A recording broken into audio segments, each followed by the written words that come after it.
Hi అండి, welcome back to my channel.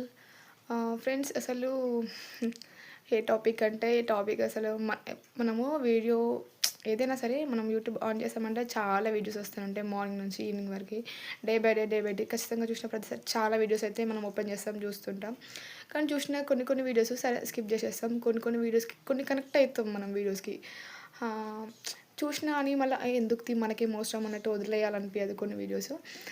ఎందుకంటే ఎవరిదైనా ఒకటే, రేపు తను కావచ్చు, ఈరోజు తను కావచ్చు, రేపు మనకు కావచ్చు. అంటే మనము కావచ్చు, మన రిలేటివ్స్ కావచ్చు, ఎవరైనా కావచ్చు. బట్ సూసైడ్ అనేది కరెక్ట్ కాదు. మనం బలవంతంగా మన ప్రాణాన్ని మనం తీసుకోవడం కరెక్ట్ డెసిషన్ కాదు అని నా ఒపీనియన్. కోమలి పాపం అంటే చాలా, అసలు తను 18 ఇయర్స్. లవ్ అనేది నిజంగా మంచి, అది అంటే ఎవరికి వాళ్ళకు లవ్ ఎవరు చేయని వాళ్ళు ఎవరు ఉండరు. చేసినా కానీ ఒక ఏజ్ ఉంటుంది దానికి. 18 ఇయర్స్ పాపం తనకి. ఆ ఏజ్లో తను లవ్ చేసి తన కోసం ప్రాణాలు తీసుకుంది. పేరెంట్స్ వాళ్ళ పరిస్థితి ఏంది?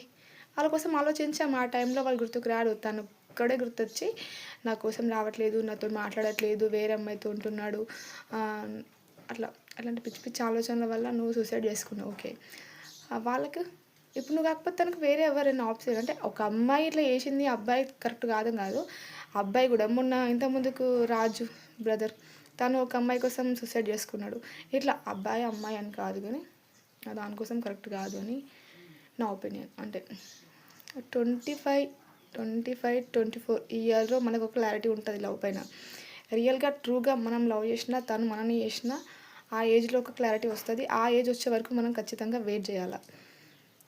అట్లా అంటే ఈ ఏజ్ నుంచి అది కరెక్ట్ డిసిషన్ అయితే కాదు. అది అట్రాక్ట్ అవుతూనే ఉంటారు ఒకరు అన్నట్టు. అట్రాక్ట్ అయిన తర్వాత దానికోసం ఒక క్లారిటీ రావాలంటే కొన్ని ఇయర్స్ పడుతుంది. ఆ ఇయర్స్ వరకు మనం వెయిట్ చేయాలి.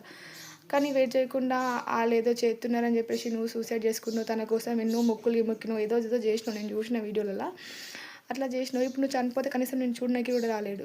ఆఖరి చూపులు చనిపోతే నీ శవాన్ని నీకు కూడా రాలేదు. తను ఎక్కడో ఉన్నాడు. నేనంతా ప్రేమించినోడు కనీసం నువ్వు చచ్చిపోతే ఆ సెకండ్ దాటిపోతే నువ్వు మళ్ళీ కనీసం నీ శవం కూడా కనిపించదు. ఆయన కూడా చూడడానికి రాలేడు. తన కోసం నువ్వు చనిపోయినా అంటే నేను ఇవన్నీ చెప్తున్నా అంటే తను వింటది అని కాదు. కొంతమంది కొంతమంది మారుతారు అని. ఎవరి కోసమో ప్రాణాలు తీసుకోకండి. ఫస్ట్ ఒకటి ఏంటంటే లవ్ చెయ్యండి, కాకపోతే అది కరెక్టా కాదా ఫస్ట్ ఆలోచించండి. నీకు తను కరెక్టా కాదా ఆలోచించండి. ఓకే, ఈ కొన్ని వీడియోస్ అయితే నేను ఆమెను చూసిన అసలు చాలా నాకైతే ఏడుపు వచ్చింది. ఒకసారి మీరు కూడా ఇగుడుర్రి, పాపం నిజంగా.